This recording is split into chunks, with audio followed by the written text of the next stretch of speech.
For all of us, it's about predicting where the consumer is going and getting half of it right. One of the things we want to do is create ads that don't suck. Embracing change creates great possibility. I'm Alan Hart, and this is Marketing Today. Today on the show, I've got Julie Roehm. She's the Chief Marketing and Experience Officer at Party City. We talk about 2020 and the pandemic and the number of pivots that the business had to achieve and go through, the number of really opportunistic things that they launched, from buy online to pick up in store to same day delivery, through a number of connections that she had in the automotive industry, to developing a party planner network, new content, itineraries for people to use their party supplies so that you can deliver the experience you're looking for, not just the products, and so much more. But we start the conversation off on talking about her path, and it's an untraditional path in many ways to the Chief Marketing and Experience Officer post. But I hope you enjoy this conversation with Julie Roehm. Well, Julie, welcome to the show. Thank you. Appreciate you having me. Well, I know you are no stranger to podcasts. Unlike many of my guests, you've got your own. So tell me, if you don't mind, tell me a little bit about the Conversational Podcast. Yeah. So the Conversational Podcast is something that I created really, it's been about a year and a half, maybe 2 years now almost. I was just finishing up the company that I was with prior to Party City was a private equity held company called Abra Auto Body and Glass, very sexy automotive collision business. And we were able to, in about 18 months, flip that company. We're really proud of the work we did there. But basically, I was helping to integrate the company, the new company. And, I wasn't in any necessarily big hurry to get the next gig. Was kind of looking forward to a little time off. And so I thought, one of the things I want to spend some time doing is something that I've really never had time to do. And this seems like the perfect opportunity. And that is to do a podcast specifically talking to people that I've had the opportunity to meet over my now very long career. And the benefit of, I think, maybe having been on the client side or having had executive level positions for me was that I got to meet a lot of really interesting, fabulous people on panels and, in meetings and just sort of in the course of work and over multiple decades now. But I got to know them on a personal level. So whether it was coffee or like behind, backstage at some event or what have you, you get to really learn about people. And what was always struck me as being true is that all the people that I have met, regardless of the level of success that they had, all found their success in a path that was not necessarily designed. And what I mean by that is I dedicate my podcast to life's Hoshimos, holy shit moments. I kind of created this little because every single one of us have had at least one. For me, I've had lots of holy shit moments. But what they have done is they've definitely defined my path. And sometimes they're career holy shit moments, sometimes they're personal, or a combination of the two. But it's those that really, I think, test us, and that without having had them, we wouldn't be where we are. And so I always look at them as an opportunity to just readdress where we are and to use it as an opportunity rather than viewing it as an obstacle. And I just thought if other people could hear these fabulous stories from these other really successful people that I've had the pleasure of getting to know, and they could hear that it's a very common occurrence to have these holy shit moments and to use them to your advantage rather than to use them to dissuade you, then maybe that would inspire others to continue forward and to not be dejected and disenchanted, but to instead see those as something that was put in your path on purpose to maybe guide you in a different direction. That is ultimately where you're going to find the greatest success in life. So that's what the Conversational is dedicated to. I love it. And kindred spirits in some respects, having long form interviews with folks just to try to understand their career, their background, their experience. So I'm a fan already just by how you described it. So. All right. I can take all the fans. It's a non-for-profit. I don't do it. It's purely fun. In fact, I spend more money than I ever will make. But that wasn't the point. It was not a commerce opportunity. So, but I would appreciate all the listeners I can get. It's good feedback. Yeah, for sure. Well, let's talk about your path and your path to becoming the Chief Marketing and Experience Officer at Party City. You talked about Abra Automotive and Glass, Auto Body and Glass. But where'd you get started? And then kind of, if you don't mind, hitting a few of the highlights there. Yeah, you got it. Of course. So I definitely had the path less taken. There's no doubt about it. And it started off, I was, I always go like way back because I always feel like, who we are is defined. It's back to the first question I ask on my podcast is tell me where you were born, what your parents did. And because I really feel like that does make a difference. So I won't go through the whole belabored story, but I was born in the Midwest, parents who were for 5 generations, both sides of the family were born and raised in the same town in Wisconsin. So when my dad was the first in his family to have a college degree, moved out, went into sales, we moved all over the place. And then when they were moving once again, it was like the 7th or 8th time, maybe it was 9th even, I don't know, it was a lot that they were moving, was the summer before my senior year in high school. And I'm the oldest, that I always is telling. And they were moving and I was like, no, I want to finish high school in one place. Because this last place we'd moved, which happened to have been Cincinnati, we'd moved the summer before my freshman year. So I had the opportunity to like finish a section of school and it was very exciting. So I stayed in Cincinnati, lived with friends, finished high school, and then went to Purdue. And I went to Purdue because the counselors at schools, this is like, I'm old now. So it was like, they were just like, well, you take an aptitude test and it's like, be a teacher or a social worker. And, that didn't make sense for me so much that they're noble, but it just wasn't really fitting into my strengths. And so they said, well, you're really good in math and science. You should be an engineer. And I was like, okay. I had no idea really what an engineer did. I was like, but can they make a good living? Oh yeah. Okay, great. Well, what are the top 5 engineering programs in the country? Okay. Well, they rattled them off. And so I applied to them and I got into Purdue. So I went to Purdue and I started off in these like weed out classes your freshman year at Purdue. It's one of those situations where they're like, okay, look to the right, look to the left. Okay, at the end of the semester, only one of you will be here. That was that kind of scenario. And so I finished actually fairly well. I was well prepared and finished pretty well my freshman year. And so then they were like, okay, now you have to choose an engineering.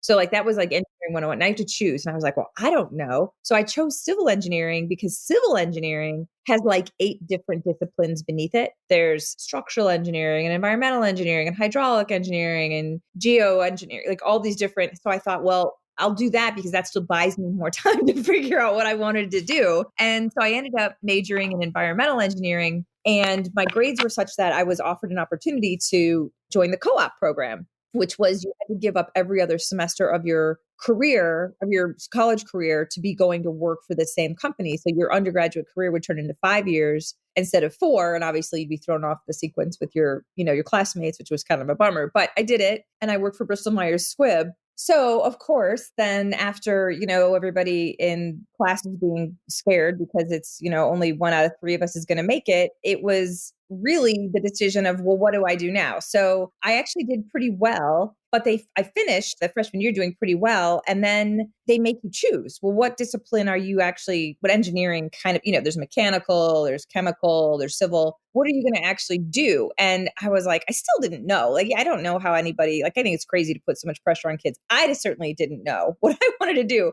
So I chose civil engineering because within civil engineering, there's multiple kinds. There's an environmental engineering, a structural engineering, construction, and geo. There's so many different types. And I thought, well, that will buy me some cover for a while because then, I can kind of figure it out and then choose within. So I ended up choosing environmental engineering and my grades were such that I was one of those who was chosen to be part of this CoOp program. And the CoOp program, you basically get hooked up. You go and you interview with companies and they can choose to hire you. And now you're committed to working for them every other semester, including summers for the next 4 years. So now your undergraduate career goes from 4 years to 5 years, but you get like 2 years of real experience, which I thought was great. And in hindsight, it was really good because what I learned after having worked with Bristol Myers Squibb, outside of having met my husband there, which is I did meet him there, I really learned that I didn't want to be an engineer.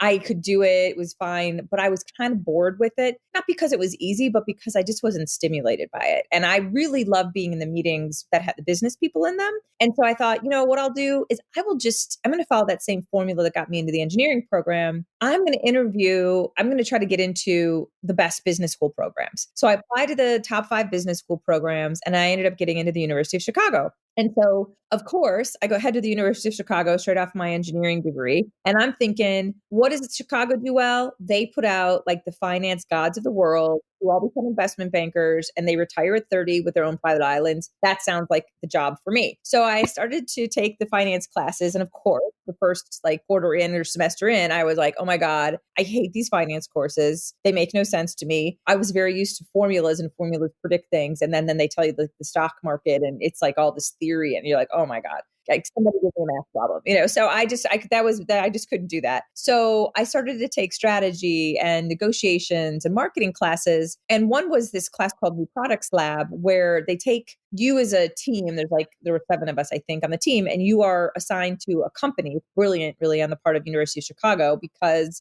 they go out and they find these companies, and they get these companies to pay them, the university, and then they in turn give them a host of business school students to work for them for 6 months on whatever project they want. And so the Chicago makes money, we get experience, and somebody else pays for it.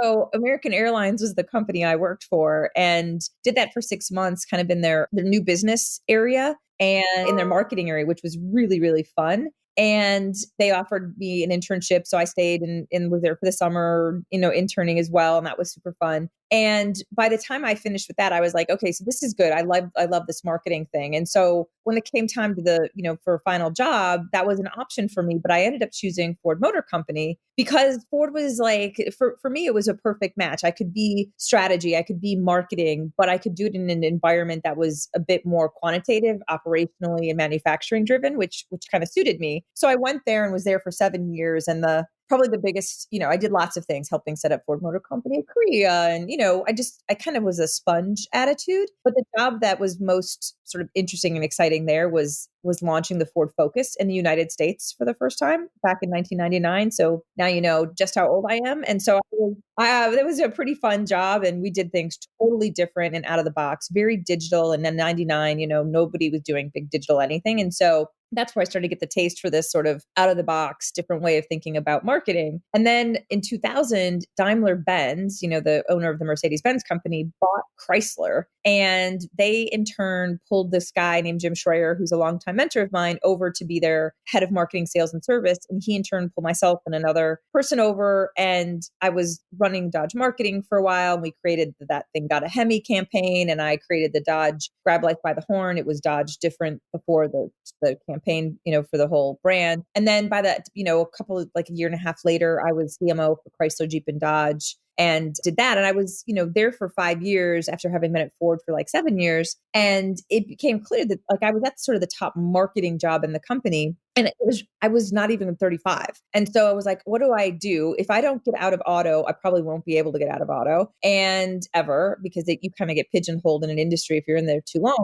And I'm not ready to just sort of be done with the moving up in my career. So I wanted more challenges and different opportunities. So I started to look for different things. I ended up taking the SVP of Marcom for Walmart and was there just under a year. And then I went and started my own company, a marketing consulting company that I had for 5 years. And in that time period, Bill McDermott, who was then CEO of SAP, had been trying to get me to come over there. And I was like, I don't really know anything about this technology, ERP, and what do you want me to do to market it? And anyway, we finally kind of figured out what we could do, and kind of convinced me to come over. And I came over in 2012 to be his chief storyteller, which was a totally new job. And the idea was to try to talk about what the software did in terms of the voice of the customer. Actually, in this case, the customer's customer. And it was a super fun job, and I loved it. But then while I was there, I was also on a board of a company that my best friend from the auto days was CEO of. And we ended up selling that company.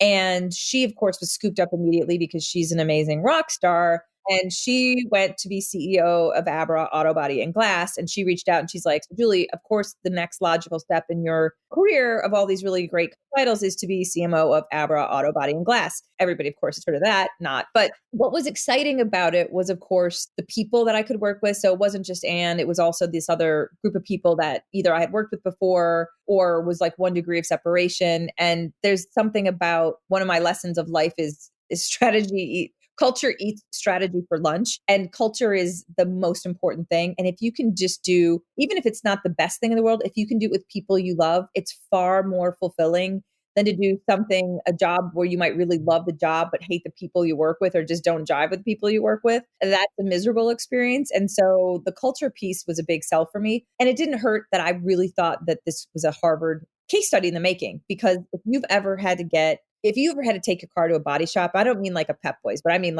a body shop, it's so painful. So you have to call your insurance carrier. You have to call multiple body shops. Then you have to bring your car in and get an estimate. Then you have to wait for them to call you to tell you what that is. Then you have to drop it off. And then you hope and pray by the phone that this person that you've given your second most prized possession to probably is going to call you back and tell you just anything about what they're doing for your vehicle. And it was so crazy to me in a world where I can order a pizza. I can know when they're online. I can know when they're putting pepperoni in it. I can know how many minutes are left in the oven. And I can watch it on a map as the car is driving towards me, that I can't know anything digitally about something of this like nature. And so for me, that was what was exciting. And that's why I went, and we had a great time with it. And we did really great things with the company. I'm really proud of our team and what we did. And we were able to flip it and sell it to another collision center in 18 months. And I was there helping to integrate. And that's when sort of the conversational came up, as I was saying earlier, is that it came up because I had that sort of time period. But one of the independent board members of Abra happened to pull me aside at one of our celebration dinners at the end. And he said, "Hey, would you consider going to work for a public company again?" And I was like, "Well, sure." And he's like, "Okay, great. Because I'm chairman of Party City. And I think you can come there." And I was like, "Really? Party City? Ooh." And it was, my experience had been, which look, I think the experience, I'm happy to say we are definitely improving it and it's certainly getting better, but we've got a long way to go in our transformation plan. But it was that, stack it high and watch it fly warehouse feel. And that just doesn't speak to what I think most consumers want to experience. And so that was ultimately the hook. And they were bringing on a new CEO. And so I wasn't going to join, of course, because of my culture statement, until I met and spent time with the CEO to really make sure that we dived and understand the team. And Brad Weston is the CEO. He started in August of 19. And I started in December of 19. And our chief merchant started in November of 19. And we have a new head of HR and a new CIO and a new CFO and all these new all kinds of everything. And it just speaks to the new vision of the company, which is really to move us from being the seller of just the party product to the provider of the entire party experience, which of course translates to all the experiences both in the store and online have to change if in fact we're going to help the customer create their own experiences end to end. So anyway, that is the long-winded story of how from A to B, how I got here and why I am where I am. I love it. And the diversity of experience that you have is unbelievable.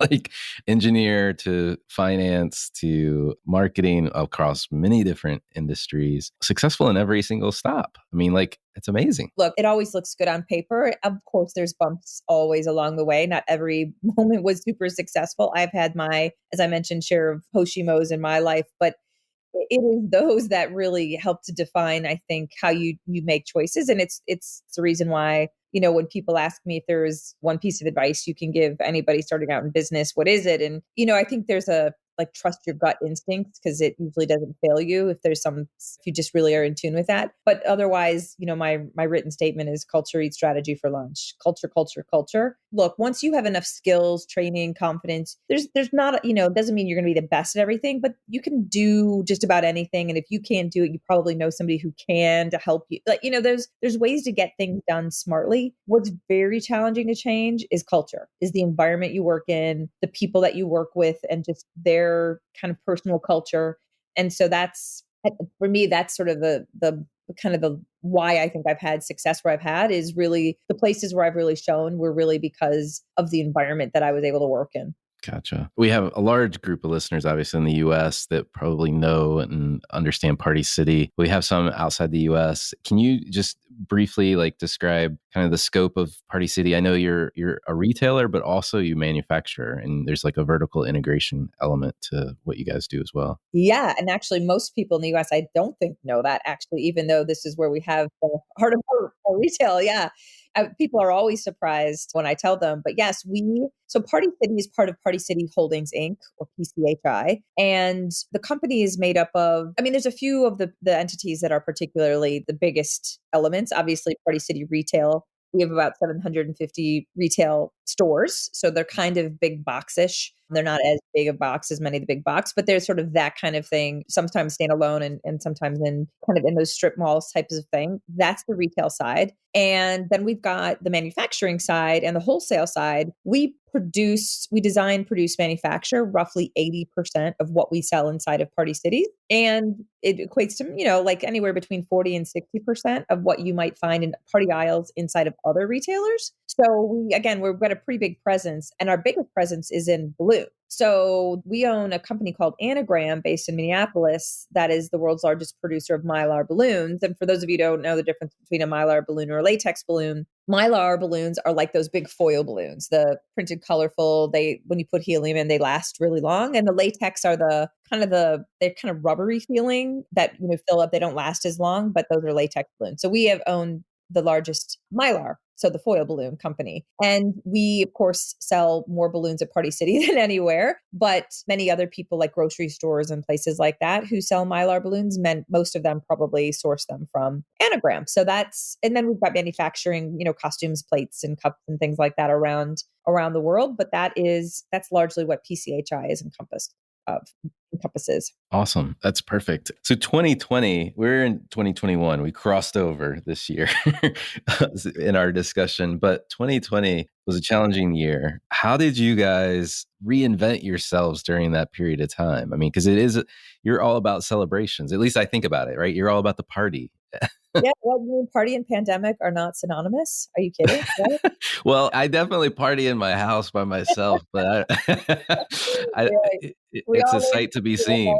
Yeah, or a bottle of wine. We had our own pity parties. We were good at that. No, I think, look, pandemic and party, sadly, were not synonymous. Were the thing that if there was something mentioned not to do, it was typically to party. So that was a struggle. And it was obviously 2020 was designed to be a transformational year. So I told you about the fact that we largely added certainly a new CEO, a new vision, a new transformation plan, a largely new executive team. And so you come in and you've got these plans, and we were feeling really good about what we were going to do. And boom, like 90 days later, is a pandemic.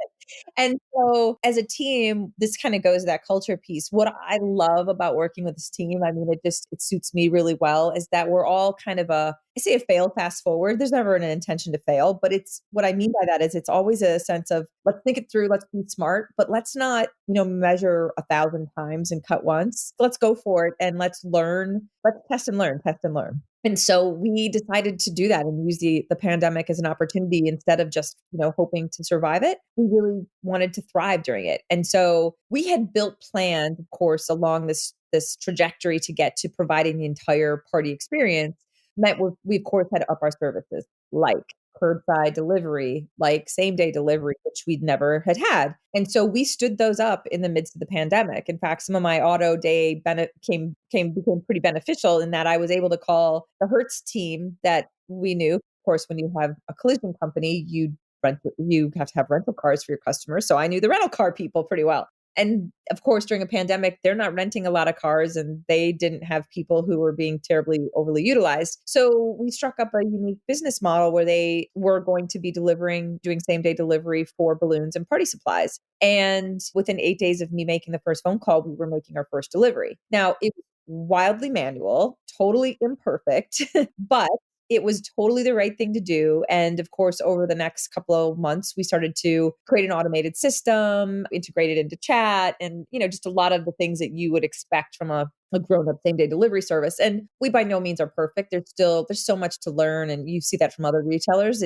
There's a lot of expectation, and there's just a lot of variables. So we are working really hard to improve on that. But the whole notion was that this was an opportunity for us to do what was right for our customer. And same-day delivery is probably more important for us than almost any other retailer I can think of, except maybe large swing sets or something. Because balloons, if you've ever had to pick up balloons and put them in your car, yes, it's like a clown car video, right? It's crazy. If you can cram them in, then you just certainly can't see, right? And God forbid if you don't have a minivan and you drive around in a Prius or something, because then forget about it. So this is a really important part of, I think, delivering the party is to make it easy for the customer to be able to get what they need. And that certainly entailed balloon delivery. So those were a couple of things that we did. We also used it as an opportunity to streamline, our product offering. And we really went deep on trying to understand the customer need during the pandemic, which was obviously very different than during normal times. So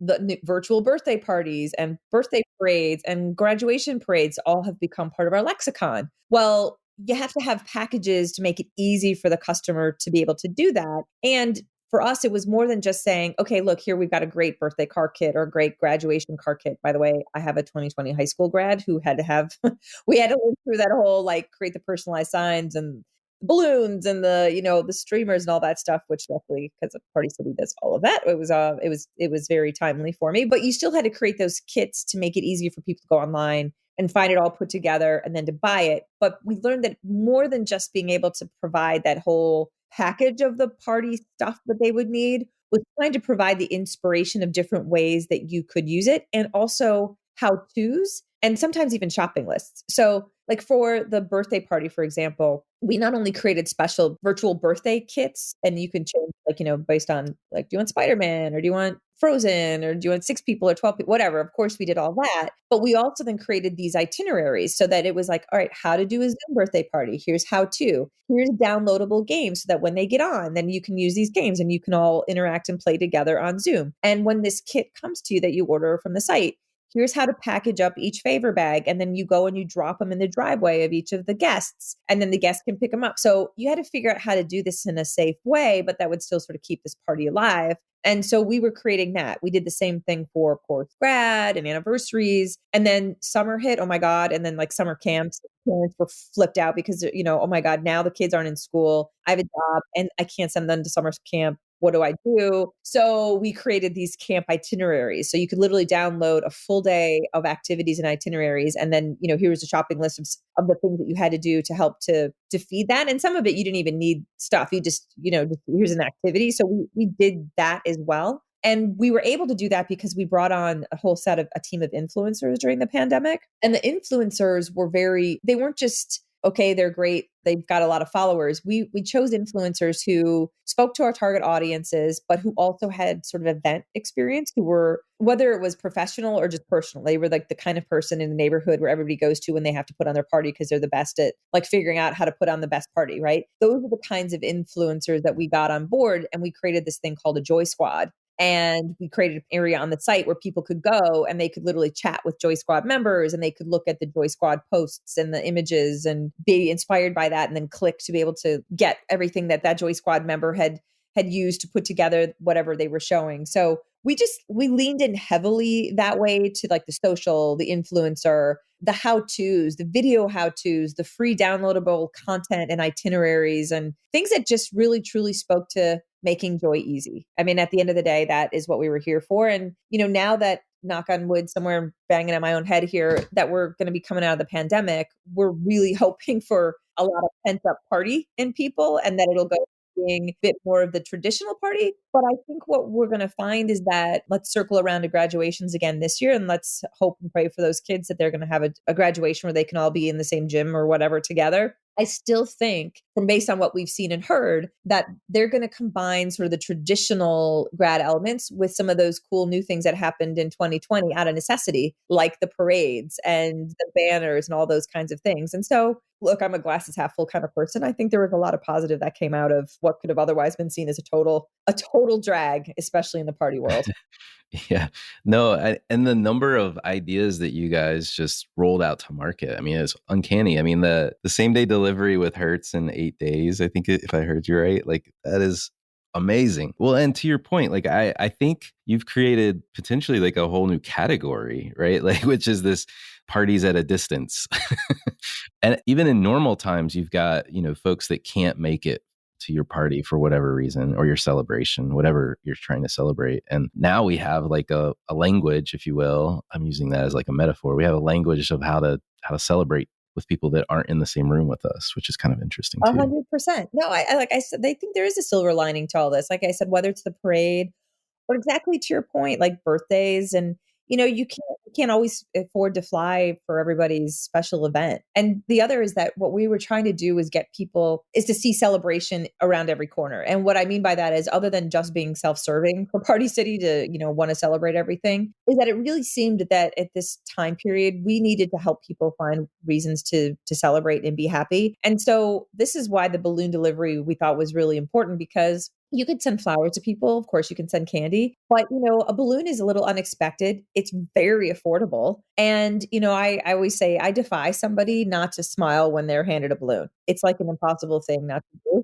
You may not always love the candy you get when you open it up if you're not like a colored, chocolate covered cherries kind of person. But I don't know anybody who hates a balloon. You know what I mean? So there's just something about, like, I'm thinking of you, that we just wanted to, girls' night in, we just wanted to do things to help people see the celebration. And I hope that, in addition to some of these other things that we were just discussing, that lives on too, because I think it's an easy, positive way to spread joy. Yeah, no, and I'd be remiss if I didn't talk about the fact that you guys celebrated the end of 2020 in a remarkable way with your "Forget You" twist on 2020, or "FU 2020." Yeah, FU 2020.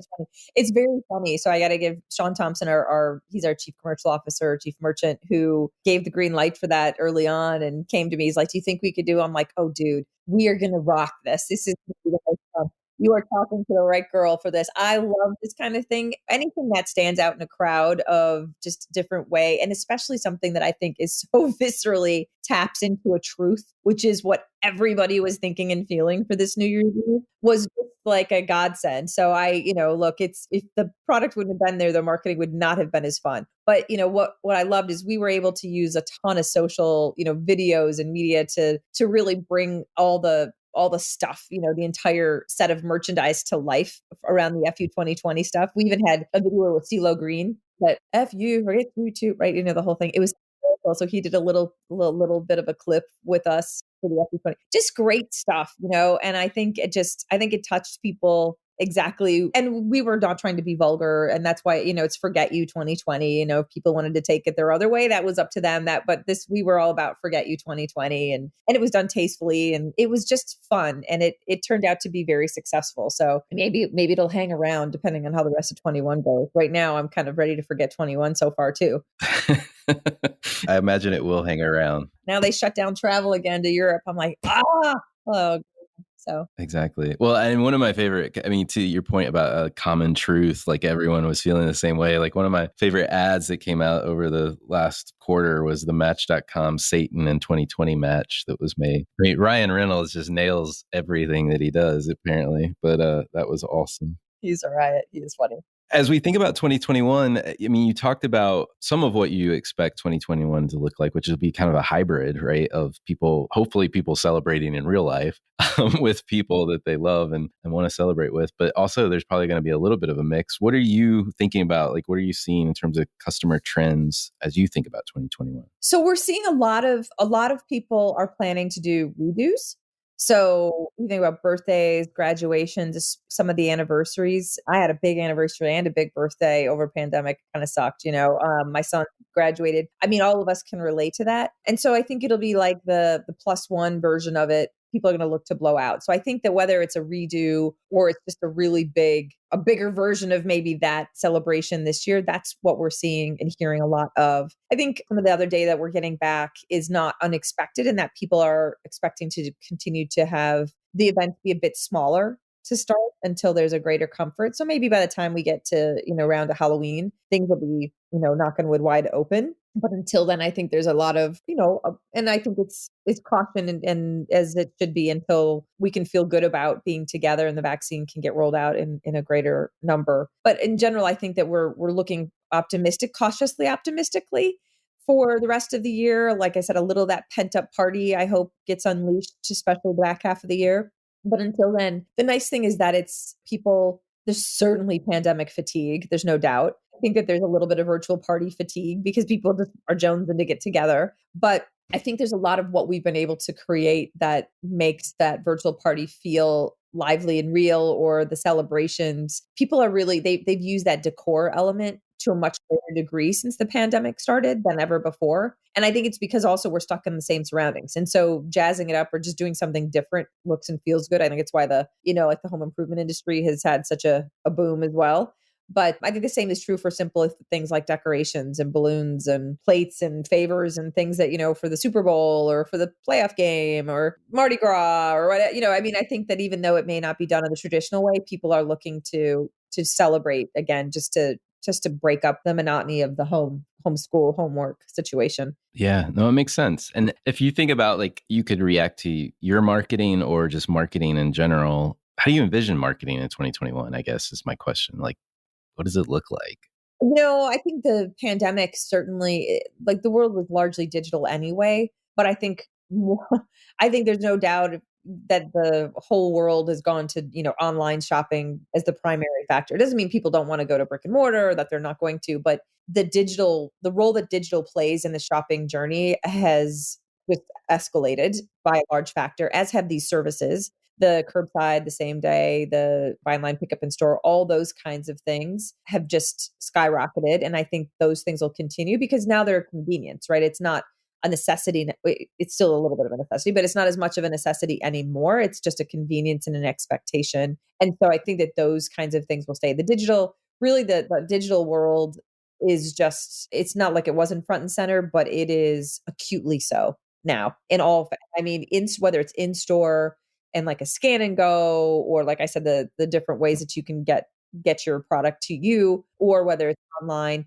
And even online, I mean, I can tell you over the pandemic, I shop online, but I had never really used Instagram to shop. I'd use Instagram for photos. Not really. I can't tell you how much junk I bought that I don't need off of Instagram. I mean, it's like e-commerce is in every social medium now. And I think that has continued to escalate and will continue. So I think those are some of the things that I've seen really burgeon and expect to continue to see from a marketing standpoint, that's where you're going to see marketers continue to drive to. Right, right. Well, and from a business model standpoint, all of those trends are not necessarily a bad thing, even for somebody like Party City, like the way that you're strategically positioned, your wholesale into vertically integrated manufacturing, you have a good footprint, but it's not like your Starbucks or Walmart with like thousands and thousands and thousands of stores. So I feel like you're well positioned and you've got all these things working for you. We are. And even in the brick and mortar versions, we've got a lot of what we're calling our next generation stores. And we've got about 30 that have been redone and more this year. And we've just taken down the sight lines dramatically. We've taken out thousands and thousands of SKUs. We've created this circular balloon counter in the center. So it's very theatrical and inviting. And it feels like a party store. It doesn't feel like a lot of stuff. It feels very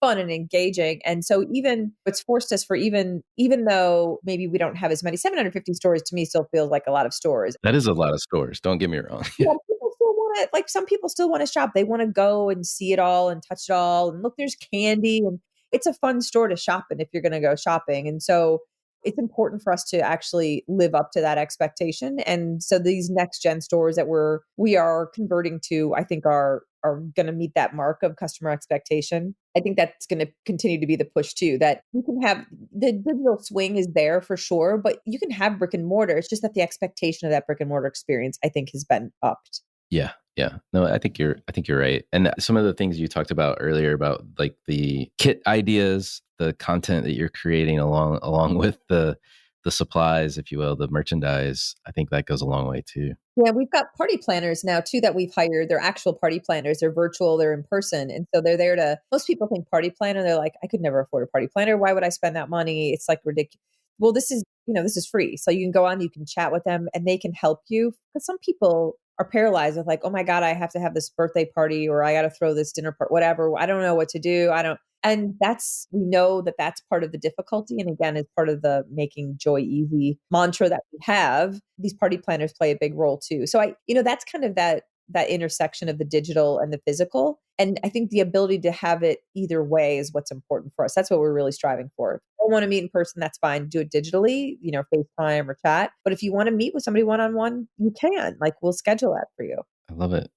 Well, I want to switch gears. One of the things I like to do is to kind of turn the tables around and stop talking business, at least in some part, and get to know the individual a bit. One of my most favorite questions, frankly, to ask is, has there been an experience of your past that defines or makes up who you are today? Well, I mean, I don't think there's any one. It's certainly a culmination of many. As I said, I think it's always those holy shit moments in life that are the ones that did that. That do that for you. I mean, you go back and it was from like my parents moving all the time and like kind of being thrown into school where you didn't know anybody. Like it's like you're gonna have to either be introverted or extroverted, and you just have to make the call. And that defines a little bit of who you are and how you deal with uncomfortable circumstances, all the way to like, I'm gonna be an engineer. Oh no, I'm not. Like, what do I do? Like, I don't know. I gotta make it.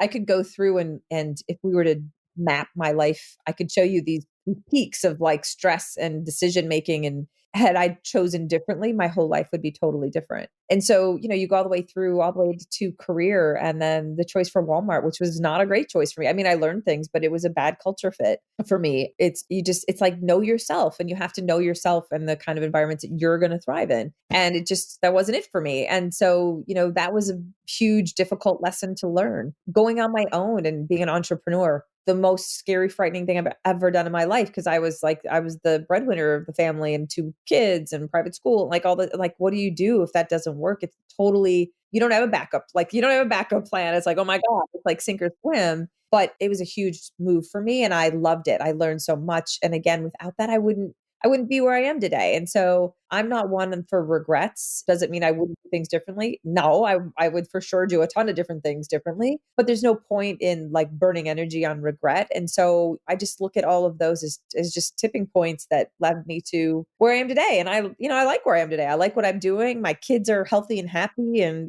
we're by no means perfect, but I feel pretty good about this. And I feel good about this company and where we're going. And I'm excited about the amount of transformation. And it's rare to be able to find I'm a sucker for a transformation personally. So a lot of people would love to go into like Apple. Like who wouldn't want to work for Apple? I mean, of course, I would love to work for Apple because I just love their products and talking to one. But at the same time, could I do much to actually help Apple do that much better? I think probably not. I don't know. You know what I mean? Like I'm not myself out or anything, but they're pretty darn successful. I don't know. Whereas like here, this is an opportunity where I can maybe offer something that can take this company, I think, to the place where it belongs. So transformations for me are where it's at, but that's not for everybody because there's a lot of stress and uncertainty in that, but that's kind of what I thrive on. Well, you mentioned something earlier, so you may have already answered this question, but what advice would you give your younger self? And you said trust your gut earlier. So maybe, is that your advice? Yeah, trust your gut. And again, that whole kind of culture, eat strategy for lunch.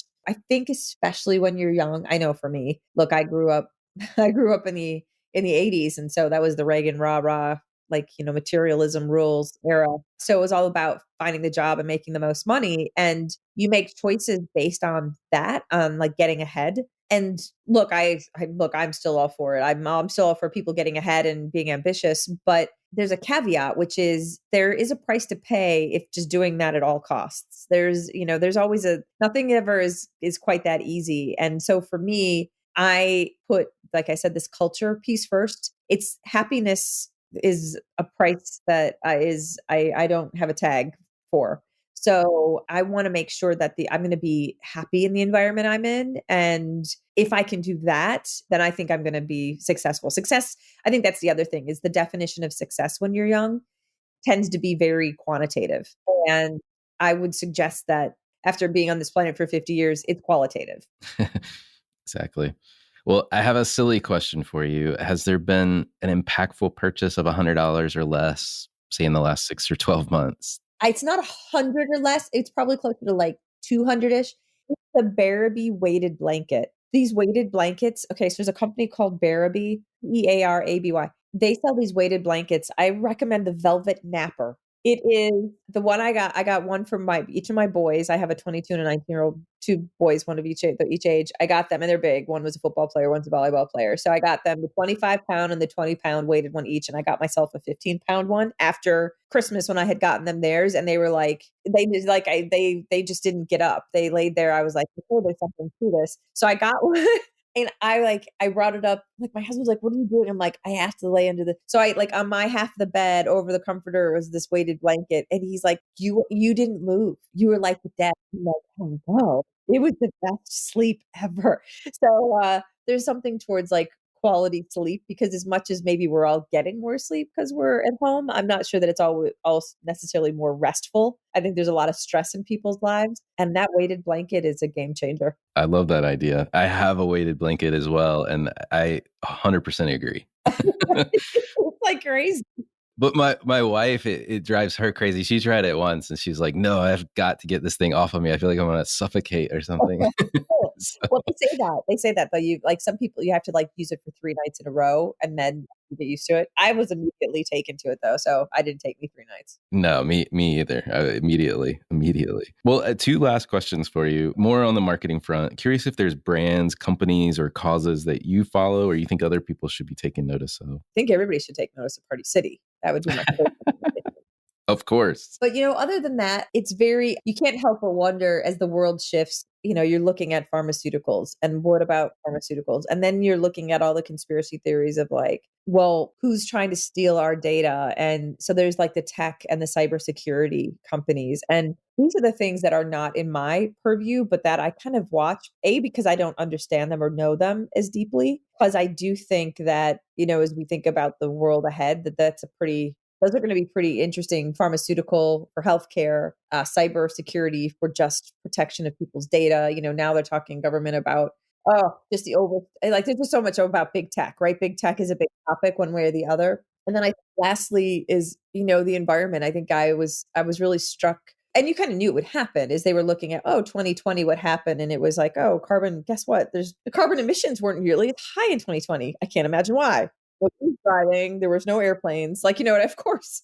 But I again, going back to my environmental engineer, I have an environmental engineering degree that I got in like the early 90s, way before environmentally anything was cool. But my viewpoint was always not necessarily just to shut everything down to spare the environment, but instead to use science to be able to progress without harming the environment. I don't think that the two are mutually exclusive. I think you can do both if you choose to do that. And so I think that anything kind of in that green technology sector that allows us to sort of continue to progress and innovate without feeling like we're giving things up and without hurting the environment, those are the areas. So it's not necessarily a company. They're really more areas that I pay attention to.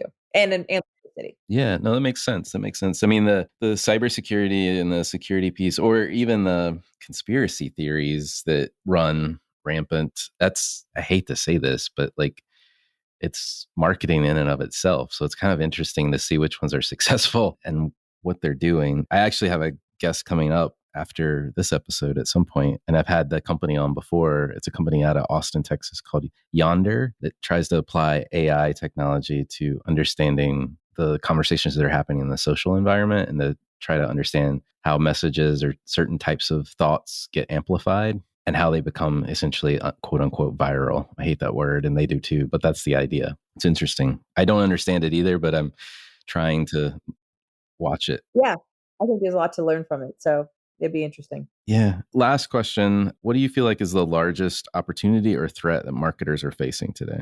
Well, I think the opportunity is the threat in my point of view. And that is, look, my title is customer experience. My last one was customer experience. And people are like, well, you shifted. For me, customer experience, much like when I started in marketing, it was like digital was the next evolution of marketing. And then, it's like, then there's social. And, for me, experience is just what marketing is now. And the former levers that we had considered marketing are simply levers in ensuring a customer experience and an employee experience for that matter. Because if you don't have a great employee experience, you've got very little chance of having a successful customer experience. So for me, the threat and the opportunity is keeping the eye on the total experience rather than getting mired down in the vertical function that you think you own. So whether you're supply chain or whether you're IT or a merchant or in packaging, whatever you might be in, whether you're you are the front line to the customer or you're somewhere behind the line, you are impacting the customer experience. And I think that if we all and everybody within the company any company isn't thinking that way, I think that that's the threat. And on the other side, it's the opportunity. If you can find a company where every single person feels that they are responsible in some way for that customer experience and puts that thought into what they do, I believe they have limitless opportunity. Love it. Well, Julie, thank you so much for coming on the show. I've learned a ton myself. So thank you. It's been fun. Thanks. I haven't given my whole life story in a long time, so I appreciate it. Not that it was very interesting for people necessarily, but it was fun to give. Awesome. Hi, it's Alan again. Marketing Today was created and produced by me. If you're new to Marketing Today, please feel free to write us a review on iTunes or your favorite listening platform. Don't forget to subscribe and tell your friends and colleagues about the show. I love to hear from listeners, and you can contact me at marketingtodaypodcast.com. There you'll also find complete show notes with links to anything we talk about on any episode. You can also search our archives. I'm Alan Hart, and this is Marketing Today.